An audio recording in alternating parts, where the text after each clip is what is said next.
This silence is magic. Shall we start? Yes, we'll start. We got a donation to Smart Cities and Sport, the ball, which was symbolically represented in the previous panel, which I leave it here. It stands. And I thought I'd bring you back with an anecdote. We had a networking lunch. I hope it was fruitful and entertaining and interesting. Remember that the philosophy of Smart Cities and Sport is also to network, I mean, to learn from each other and to be inspired from each other. But the anecdote I have for the afternoon session is really on the word summit.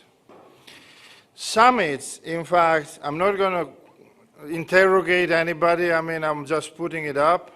Summit was translated from the word of mountaineering to the word of politics or human relations, so by Winston Churchill. It was Winston Churchill that translated it from mountaineering, so meaning the apex of a summit, of a mountain, to the concept of summit, meaning a meeting of high caliber people like we are today in Copenhagen.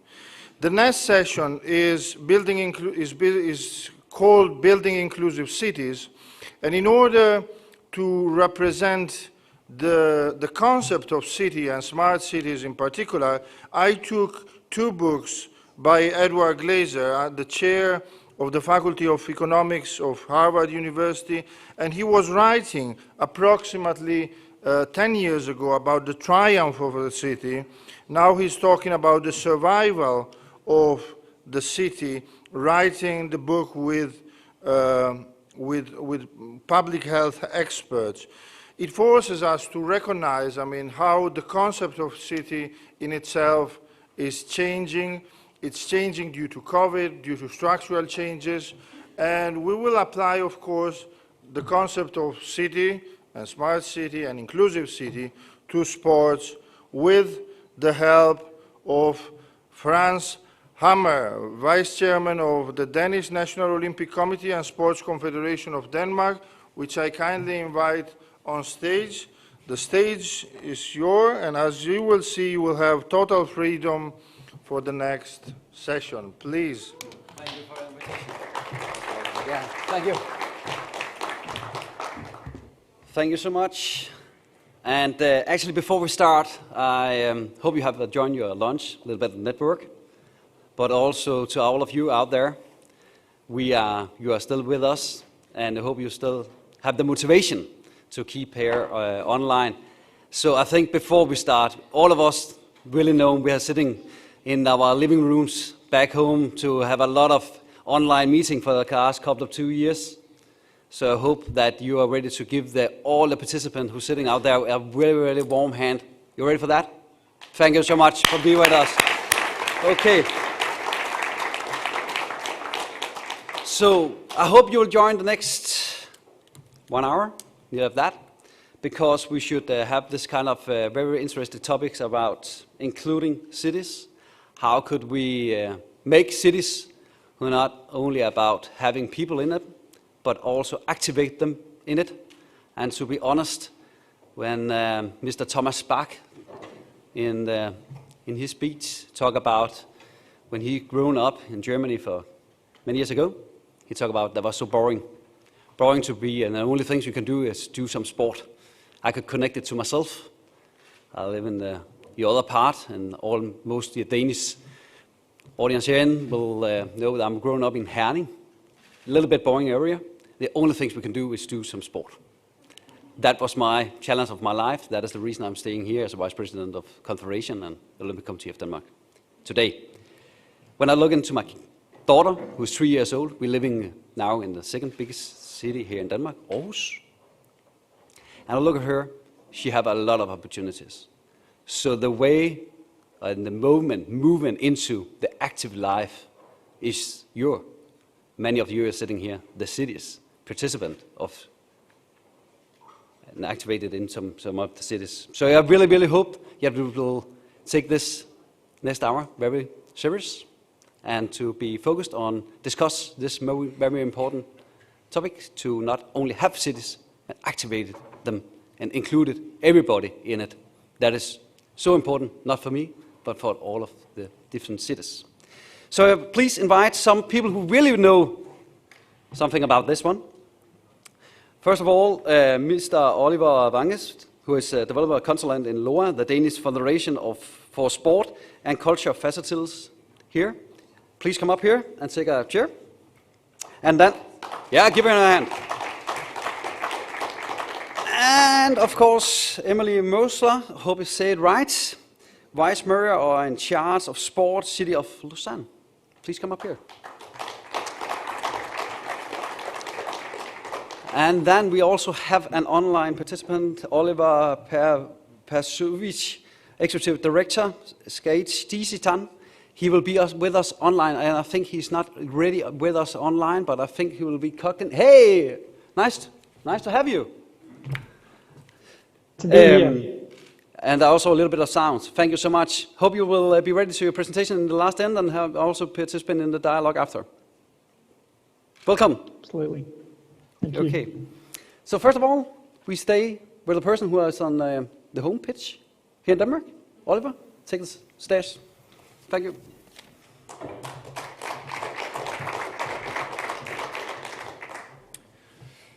Thank you, Franz.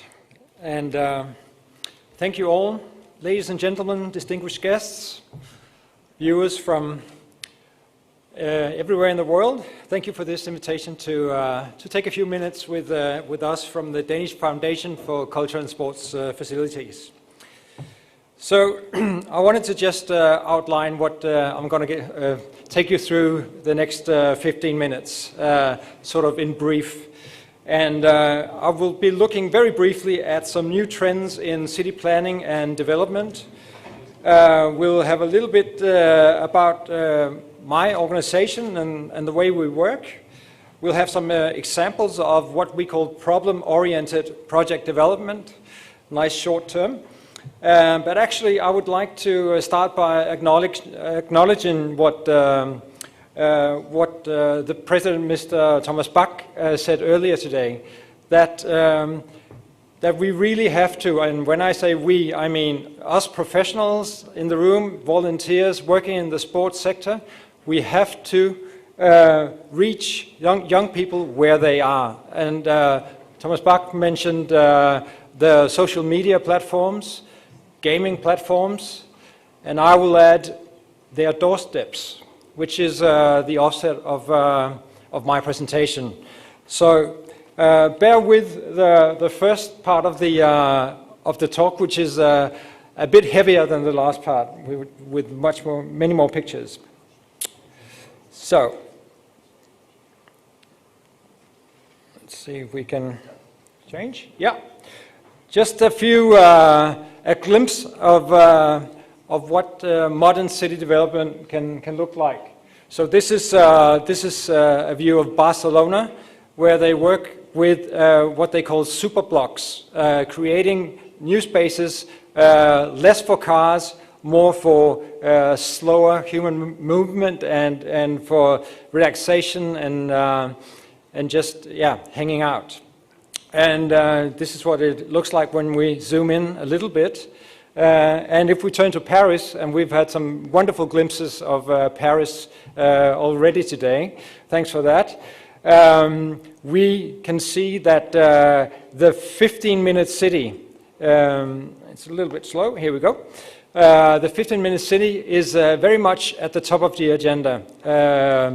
And not only in Paris, but many places in the world, we see this. And we can also see that the C40 cities are really looking heavily at this concept.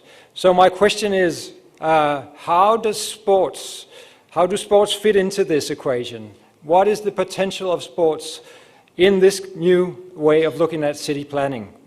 And I'll be coming with a few suggestions to that point in the talk. But just a few words about where I'm talking from. I'm from the Danish Foundation for Culture and Sports Facilities, as I said. We're an independent governmental organization. We develop and financially support innovative facilities for sports, culture, and outdoor activities. That's basically what we do.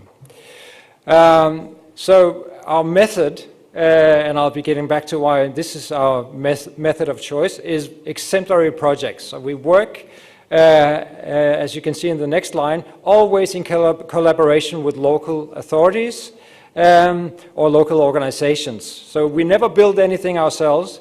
We're always in collaboration with others.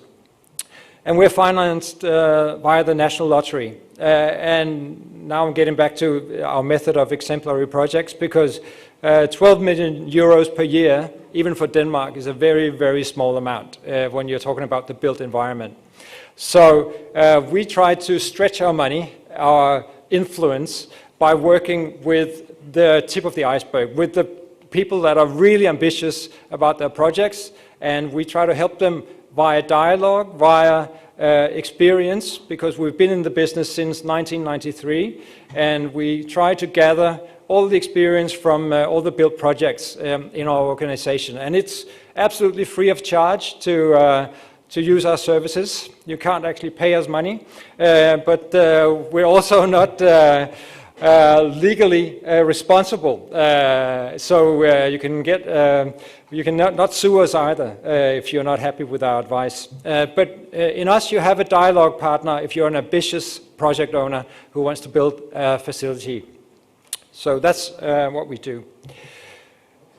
What we do is ask a lot of questions in order to qualify the local projects. That's basically our method. We want to qualify the local projects. We don't want to come traveling from Copenhagen, or now we're actually based on Funen, and tell people what to build, because that's not very fruitful in our experience, because it has to be locally anchored, the ideas and the concepts that people work with.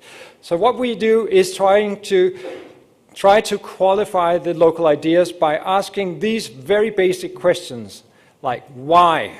Why do you want to build something? You'd be surprised how many people actually get a little bit insecure when you ask this question, because they've already decided they want to do a football pitch, and we come asking why.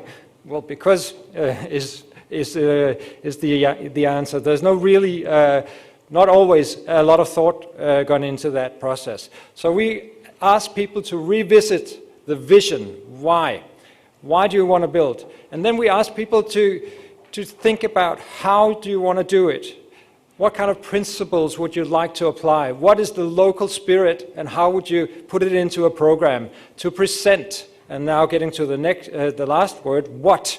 To present to architects to give their idea of what actually needs to be built on the basis of why and how. So the local project owners are experts on the why and how. We cannot tell them what the answers are to those questions. The architects cannot tell them. But if they're really well-founded in these two questions, they are much more qualified to go into a process with a professional architect and actually decide what to build. So basically, that's what we do. Very banal. And what are we actually standing on? What kind of information? Well, these are some of the tendencies that we see, the mega trends we see in Denmark. I'm sure a lot of you can relate to them. So there's basically increased participation, and we've been asking these questions to the Danish population, not we, but others that are smarter than us, about their sports participation patterns. Since the 60s we've been asking these questions, and they are not fully comparable, but quite comparable. So it's just a long success story when it comes to participation. What we also see in the latter years is a tendency towards polarization. The active become more active, the less active become less active, so that's one thing to keep in mind. We have new knowledge compared to the 50 years ago about motivation. Why do people actually participate in sports?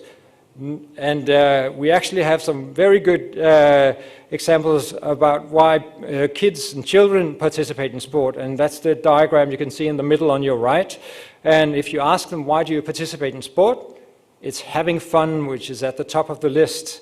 And then the social aspects, and then improving my own abilities, not competing especially with others, but improving my own abilities. So that's quite essential to keep in mind when you design physical environments for these activities. So we also know that teenagers drift out of club-organized sports, so that's one focus you could have as well when designing your project. And we have profound changes in what kind of activities people participate in, which should of course influence on what we build. We also have very, very interestingly, when we started asking these questions in the 60s, twice as many men compared to women responded that they participated in sports. Now it's completely equal. Has that had enough influence in the way we design sports facilities? That's a rhetorical question. Children are active in designated sports facilities, and adults are active all over, basically in the streets, in all outdoor arenas. So these are just some megatrends, many more to look into, but these are some of the megatrends. So it's important to ask the question, which needs are we actually addressing? The most of our applicants, they come from the circle at the bottom left, nurturing. I mean, you have a well-functioning club, and then they need some more space to do their activities. So that's sort of a traditional offset for a project. We very rarely get applicants from the top circle, needs. That defines a situation where you actually cannot do your activity because the facility isn't there. So that's quite rare. It does happen, but it's quite rare. And we never get applicants from the bottom right, nudging, meaning people who are not active today, because they never approach us and say, we need this and that facility. So that's what we have to keep in mind to have a look at the total population. And now I'm going to speed up a bit. This is one of our dialogue tools, and it basically outlines that that users can be regular users, and they are very much aware of what they need and what it needs to be fully functional for them. And at the other end of the spectrum, you can see the passerby, the new user, the potential user, which is elusive and very hard to get into dialogue with, but still very interesting for sports clubs because it's recruitment potential, if not anything else. So how can we, via the built environment, influence these different user groups? And just a quick look of some of the architectural tools you can use. You can use some very easy to interpret facilities like the tower. What do you do with a tower? What do? You go up, you have a look, you go down. Do you come back the next day to do it again? No. You've seen the view, that's it. And that has a really strong functions in some settings, mostly commercial, where you want to attract people. It's a big attraction, and you go up and you go down. That's fine. But it's not really interesting if you want people to come back. So how can you use the symbolics of the tower and actually add to that the progression that people need to come back? So these are some of the tools that we work with. What we find is that functionality is at the heart of the business. So you have the monofunctional. Here's an example. So the clay tennis court is extremely good for clay tennis, but it's not really good for that much else. Not that I know of anyway. And at the other end of the spectrum, you have sort of the generic sports hall, which is, it accommodates all kinds of sports, but it's not really perfect for any sport because we haven't really given any specific thought into who's going to be active in this arena. It's sort of one size fits all. So we find as a foundation that a lot of the interesting project developments take place in the middle of the spectrum, where we have one functionality which is completely work through it with one user group in mind, and then you add another one and take it just as seriously. So the two user groups will be confident that this facility has been designed specifically for me, even though there are two different user groups. This can actually be done. It's a lot of work, but it's more work of the mind than actually expensive. So you have to take the design process quite seriously. So some examples of problem-oriented project development. So if the problem is city growth or urbanization, how can we adapt our cities to this problem? So this is a place in Copenhagen, a new part of the city called Nordhavn. And you can see space is quite scarce, and it's even more scarce than you can see because the real estate there is outrageous, and to put a full-size football pitch in that area would be extremely expensive. So where can we actually find place for sports and physical activity in this very, very expensive area? You can actually see it in the circle there, and I've done a smaller circle. So this is a parking house, and on top of it is what? Is it a viewing platform? Is it a playground? Or is it a functional training space or fitness space for CrossFit training? So it's all three of them. You have the three functionalities there. And if you look at another problem or situation, climate change, this is the main road into Copenhagen. And this is what it looks like when the water is a bit high. So how can you actually work with these problems? This is from Roskilde, which is outside Copenhagen. And the local water authorities had a problem with this area being flooded. So they had some engineers draw some canals. They weren't allowed to actually dig deep because it was polluted area. So they had to keep it on the surface. And when another user group saw the plans for this facilities, they said, here's the guy, and this is what he needed. He was pretty sure about what he needed. But another user group said, hey, looking at this looks like something we can use. So the double function is for 95% of the time a skating area, and it's really high profile and people travel to reach it. But when it's needed, it's for the water. So can we actually afford to make monofunctional projects in the dense city? That's my question for you. Another example from Paris, where the new city planning has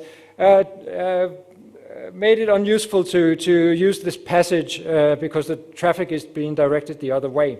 So how can we convert these spaces, the slopes as we call them, spaces left over after planning? How can we convert these places into really functional, useful areas? Another example, we've talked about this already this morning by the mayor-to-be of culture in Copenhagen, looking at the clean harbor. Back then, when this photo is from, there was no clean harbor. It was an industrial harbor. It was pretty much deserted apart from the professionals working on the harbor. And this real estate you see behind this picture was not the best in the city. This has been completely converted. Now the problem is something else. It's a quite simple project, really. Just some simple swimming facilities and a park area. And the problem is now overpopulation, pretty much, during the summer months and also during the winter. Actually, it's just across from from this hotel, and you can see how it's still being used during the winter. And also, those of you going to the dinner tonight, you'll be very close to the Little Mermaid. And in the back, you can see a very banal structure that is needed still the way we live in our cities. It's an incinerator. And can you actually afford to build again, a monofunctional incinerator? The claim is you cannot. So this is also a skiing facility, but it's also free mountaineering facilities for runners and also a viewing platform for anyone who wants to have a view of Copenhagen. And also the backdrop for every Japanese tourist photo you'll be seeing in the next 200 years. So, coming to the last example, I think it's a very important input when it comes to sustainability. We have a lot of industrial buildings which are becoming obsolete, and some of them are quite interestingly placed very close to the city. And is there any way, and we would 10 years ago have said no, there's no way we can convert this kind of building into something with architectural quality, because it is completely without qualities in that respect. But anyway, we were talked into it, and we took this building on in Viborg in Jutland, and tried to contribute to turning it into something completely different. It was a windmill storage, and of course had been abandoned by the windmill company. But could we turn it into a mecca for street activities? And that has become a pretty big success. You can see the before and after photos here. The program is quite elaborate, but the shell of the building has more or less remained intact, but inside it has been completely changed into an indoor and outdoor street mecca, which, by the way, attracts a lot of those kids and young people who are not at this time active in sports clubs. So a lot of those kids are attracted to this kind of facility. And also, it costs about half the price of building a sports hall. And it's almost CO2 neutral, because there are very few materials added to this building. So that concludes my talk. Thank you very much. Thank you so much. I think I saw a lot of telephones taking a lot of pictures and hunting some of your slides. Maybe we can get some of them after, and I think there will be a lot of follow-up questions. But before that, the floor is yours, Emil. Welcome here to Copenhagen.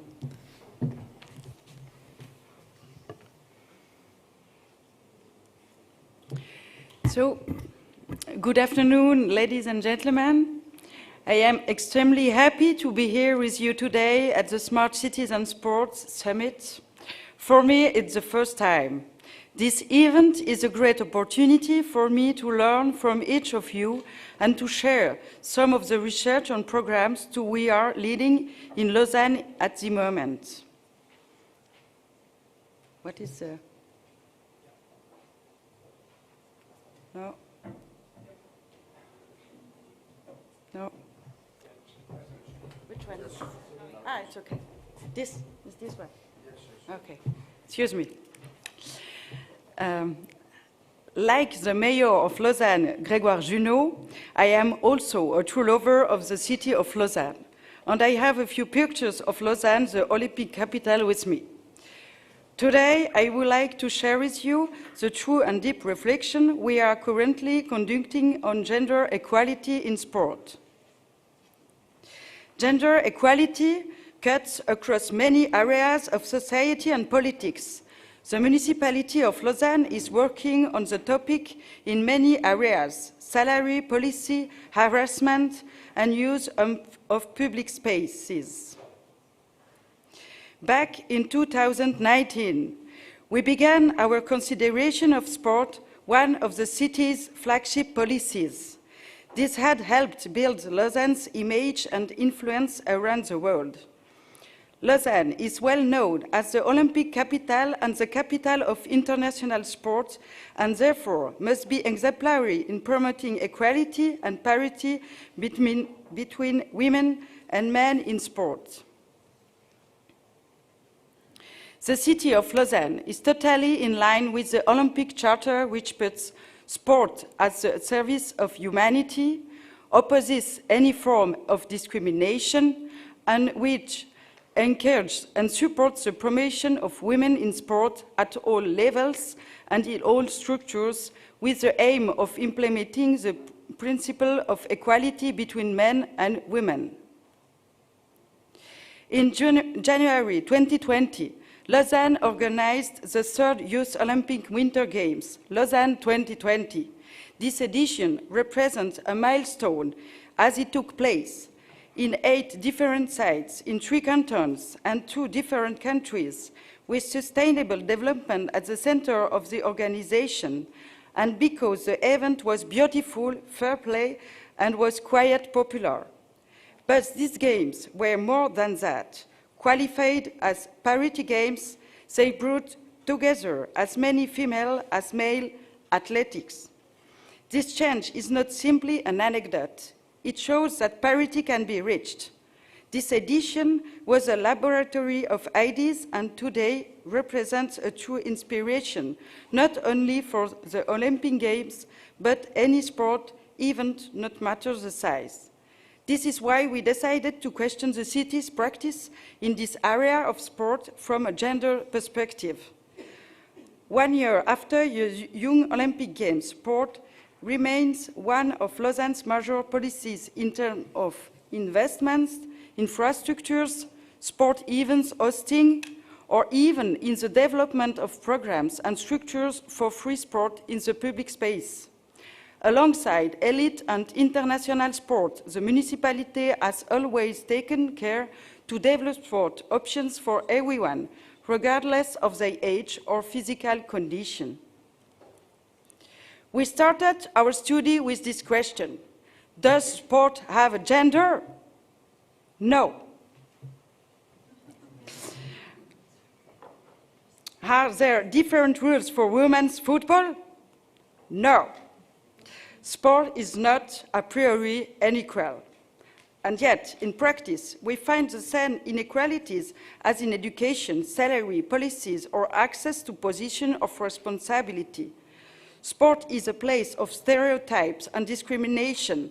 The practice of sport is still very gendered and easily categorized into girls' sport and boys' sport. We found out that sport holds the same kinds of inequality between women and men, whether in terms of access, resources, or funding. Sport is definitively one of the mirrors of our society. So, as I said, 2 years ago, we studied our sport policy, and I would like to share some results with you today. This study represents an important step on the road to gender equality in sport. It presents a clear and precise picture of the current situation and a series of priority actions in order to transform this finding into tangible results. Before going into the details, let me remind you that Lausanne is a small city of 145,000 inhabitants. Despite being a smaller city, we have almost 300 sports associations and clubs and more than 30,000 registered participants. I would like to underline a second element, because the situation is different in each city depending on the context. The most popular sports in Lausanne and in Switzerland are football and hockey. They represent a significant part of the infrastructure built in the region, and they are also considered boys' sport. At the very least, we can objectively say that they bring together a majority of boys and men, 96% for football, 94% for hockey. Finally, to even further broaden this perspective, I would like to mention an important shift that occurred in Switzerland back in 2019.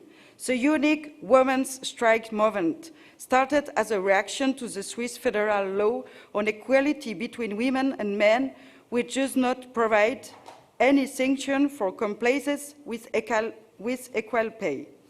This movement brought together 500,000 people to demand, for example, equal pay, recognition of domestic work, and respect. This movement had strong impact in bringing gender equality to the forefront of the political agenda in the following years. Now we have general context, so let's have a look at our study and the key results. The report takes stock of the main factors that influence women's access to sport. It's based on an internal study and a survey of women in the region.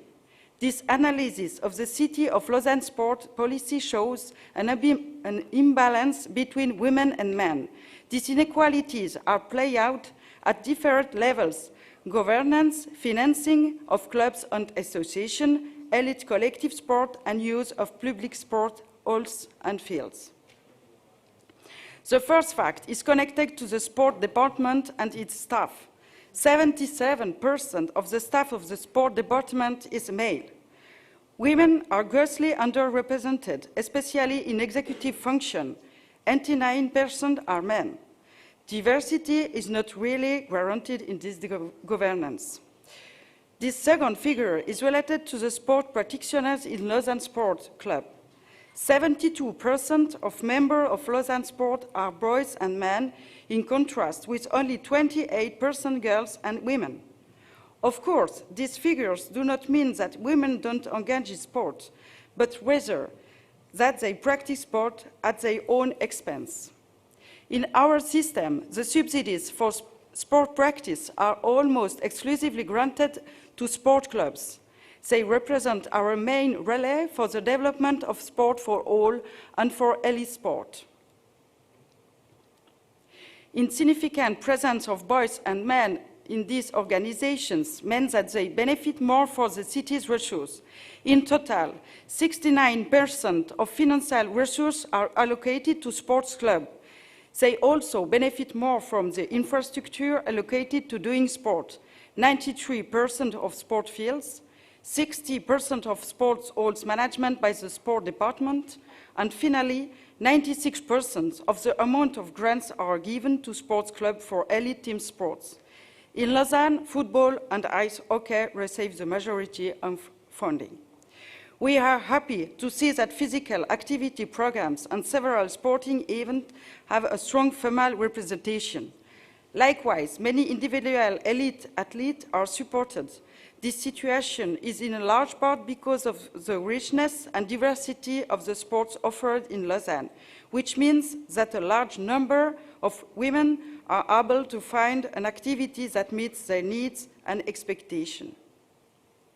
Now, a few figures showing this balance. 44% of participation in popular events organized by the sports department are women.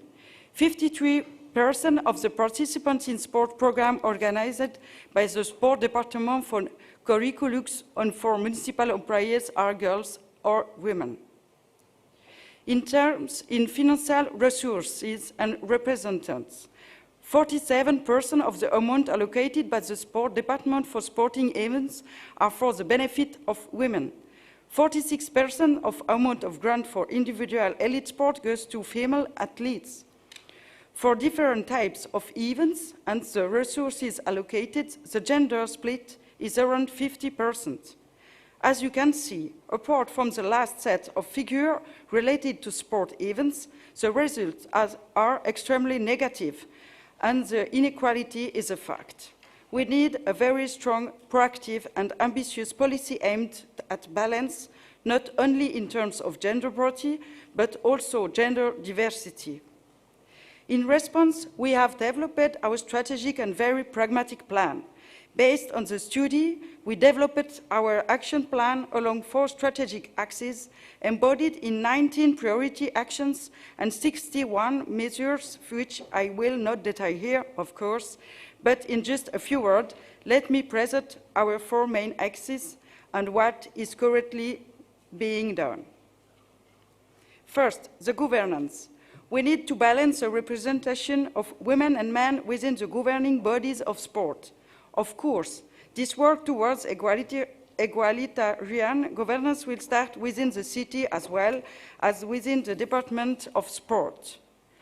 And the Sport Department has already created a unit dedicated to associative sport and sport for all, and has set up a monitoring system to follow the implementation of the measures in the action plan. Second, finances. We will work for a more equal distribution of subsidies in sport so that everyone has the same opportunity to access the practice of the sport of their choice. This is one of the important levels in the hand of the city, Allocation of subsidies under some specific criteria can only help us to achieve our goals further.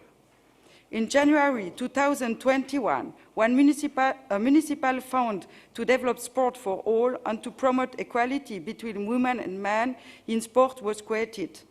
This fund for the development of physical activity and sport for all is underwritten with 300,000 francs, half of which is reserved specially for the encouragement of equality in sport and the practice of sport by women.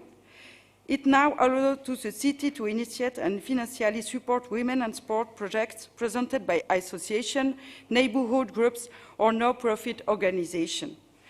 A gender budgeting and monitoring system have been developed and is now an automatic feature for managing the development of sports program and activity. Regarding sport facilities, the gender parameter is now systematically integrated in any reflection or investments relating to the creation or redevelopment of new sports infrastructures. Sport practice. The development of women's sport practice is a key objective, but it is not easy to achieve. We need to work at removing obstacles they may encounter with the organization of their families and find ways for them to be able to reappropriate public space. We have to give access to competition for women too. For example, in 2022, the first Women's Tour de Romandie will be held, a fantastic showcase for women's sport. The Tour de Romandie will be broadcast in national TV. Lausanne will host the prologue of the first edition. On another front, women's participation in sport has been supported through the intensification of sports programs practiced in urban space, which are a great opportunity for women to reappropriate the different areas of the city. In addition, Lausanne is already committed to hosting more mixed or women's sport events, including the Ladies Open Lausanne WTA tournament. Awareness, raising, and communication. We want to play an active role in raising equality awareness, especially for young people. And if today we are taking stock of the situation for women, our policy also must concern the fight against the stereotypes for men and must be inclusive. Both boys and girls, women and men should be able to practice the sport they like without discrimination or denigration. This is why we have begun a significant communication campaign called Leave the Stereotypes in the Locker Room. To affirm that sport has no gender, we have put together a short video. Let's watch it.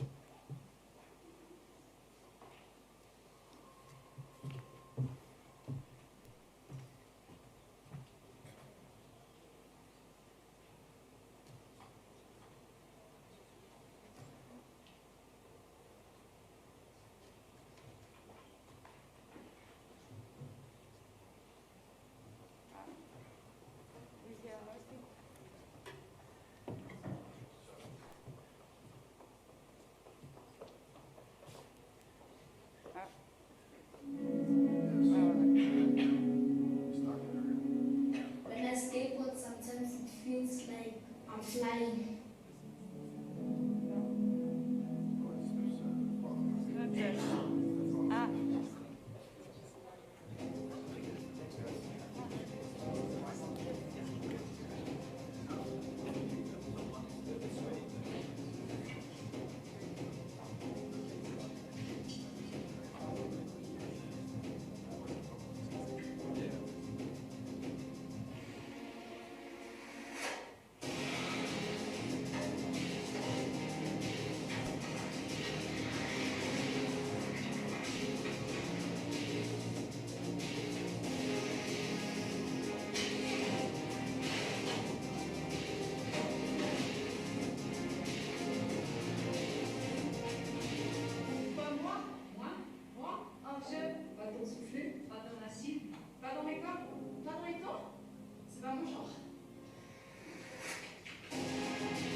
Our goal is to achieve gender equality in the field of sport by 2026, the end of the mandate of the municipal executive.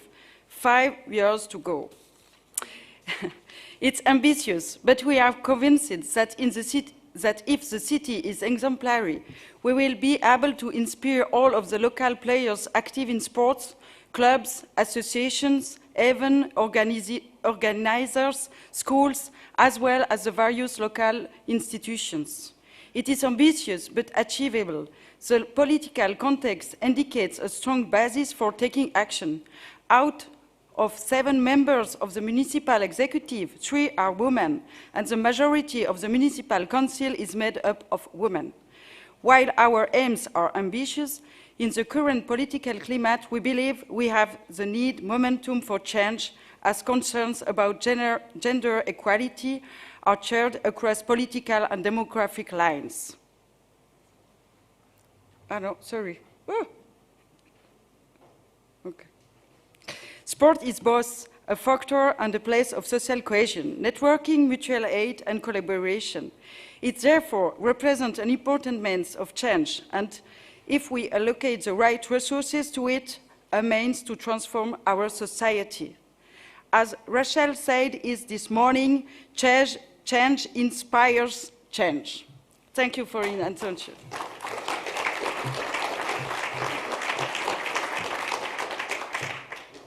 Give a warm hand for Vice Mayor, Sport of Social Cohesion, City of Lausanne. And then we live from this physical world to the online world. I think we start with a video, short video. I've heard that. So don't be afraid. We should not have. Ready? I think so. Yep. When I skateboard, sometimes it feels like I'm flying.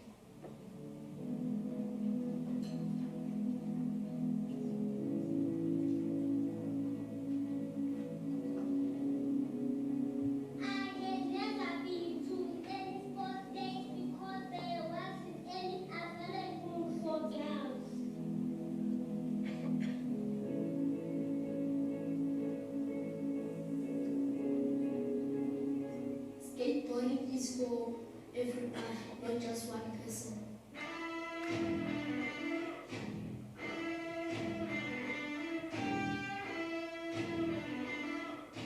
I feel safe, I feel free. I feel proud.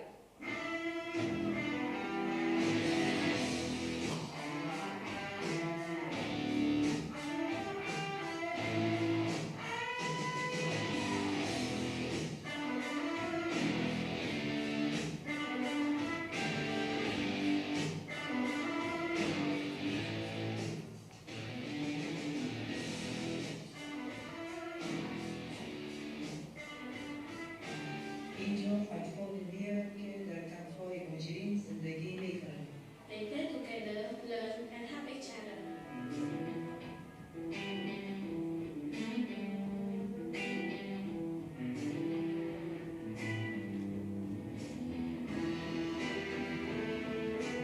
We like skating together because it's nice holding hands.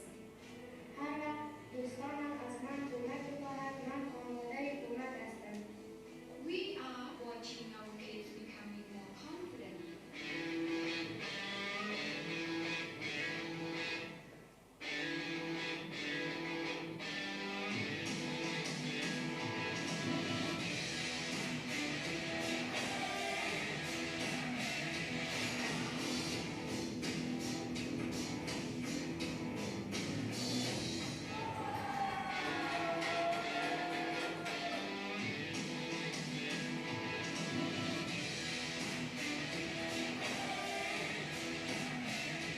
We need your help to ensure that no child is left behind.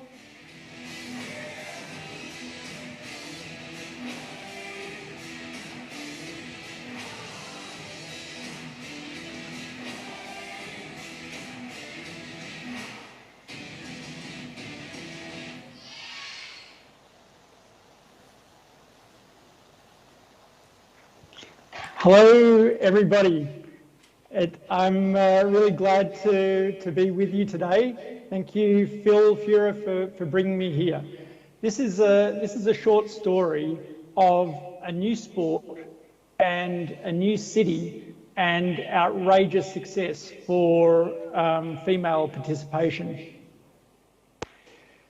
So in 2007, I traveled to Afghanistan because my girlfriend at the time got a job in Kabul, and I was looking for a job myself. I had a background as a researcher, but I was also a skateboarder. And I brought some skateboards with me to Afghanistan, not with any other idea apart from maybe finding some foreign friends that I could go skate around a little bit with. I had no idea about teaching skateboarding to anybody else or starting a non-profit. But children, when they saw me skateboard in the streets of Kabul, were absolutely fascinated by the skateboard. And what fascinated me was that girls were interested to try skateboarding as well. It was, if a girl wanted to play soccer, if she wanted to do taekwondo, if she wanted to ride a bike, if she wanted to fly a kite, do any of these popular activities for children, she was told, no, you can't do that because you're a girl. These are activities just for boys. And so what I saw was a loophole. Nobody had seen a skateboard before. And so nobody had made up any rules that girls couldn't do it. And I gave girls unequal opportunities to ride my 3 or 4 skateboards that I had at the start.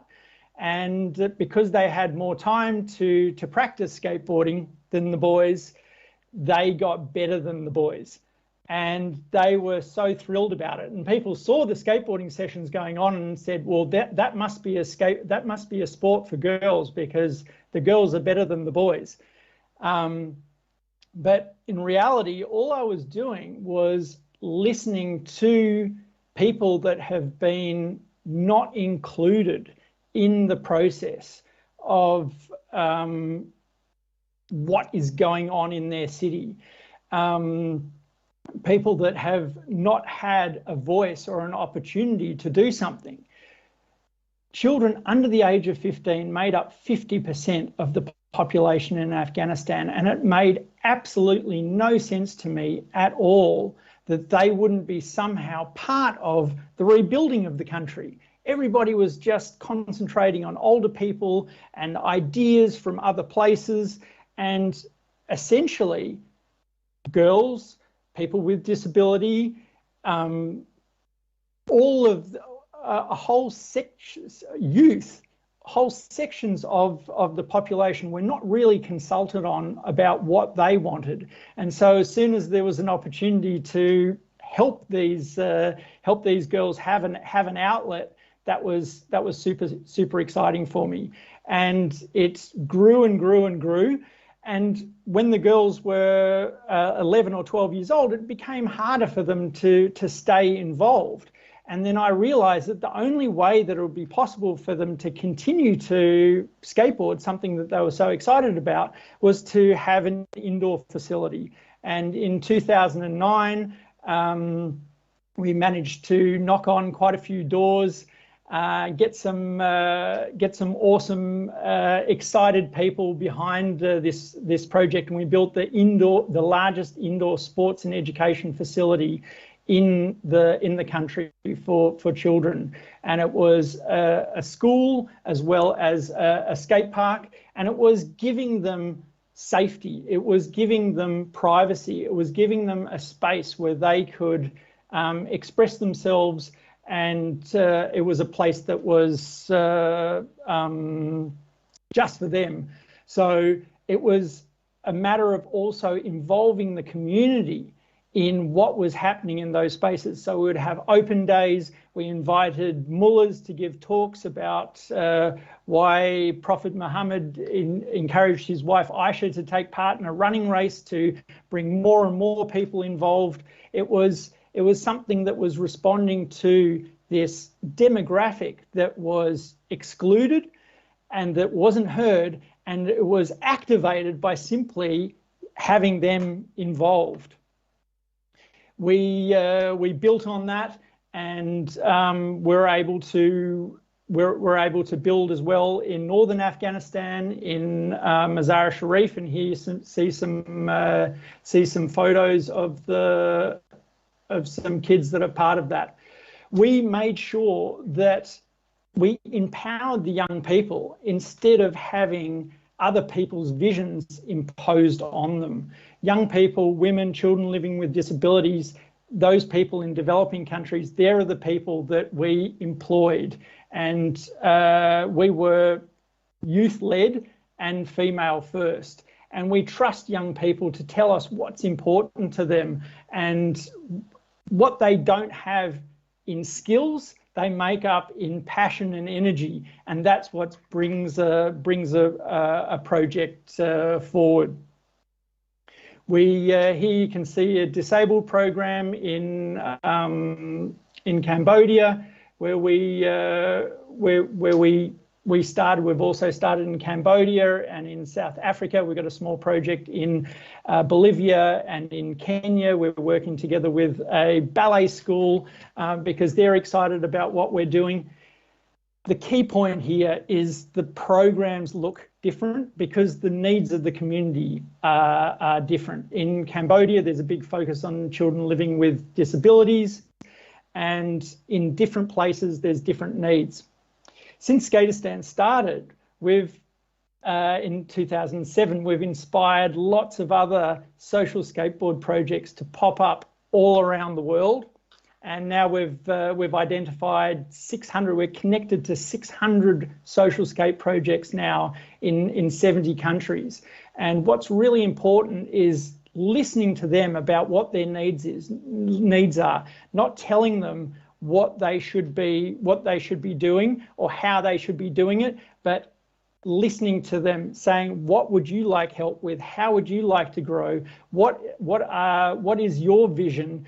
Why would you like to do this? How is that going to happen? And I really loved the line from Oliver in the first presentation about being locally anchored. This is so essential to getting that buy-in and doing something that is going to be relevant. In South Africa, we do a lot of parenting workshops. We provide a safe space where the kids can take part in homework help, because that's the way that we can help them. In Afghanistan, there was a big focus on back to school, because there were a lot of kids that weren't actually going to school. That was not an issue in South Africa. 90% of the kids were going to school, but the quality of education was much lower. So there's going to be a specific solution for each place. So now there's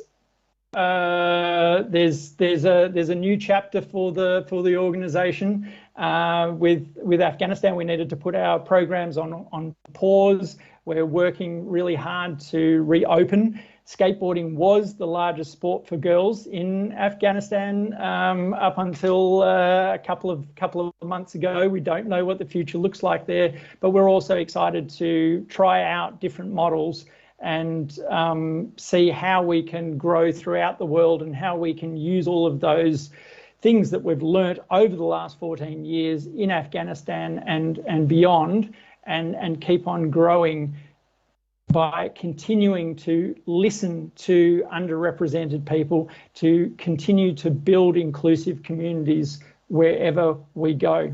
That's the end of the presentation from me.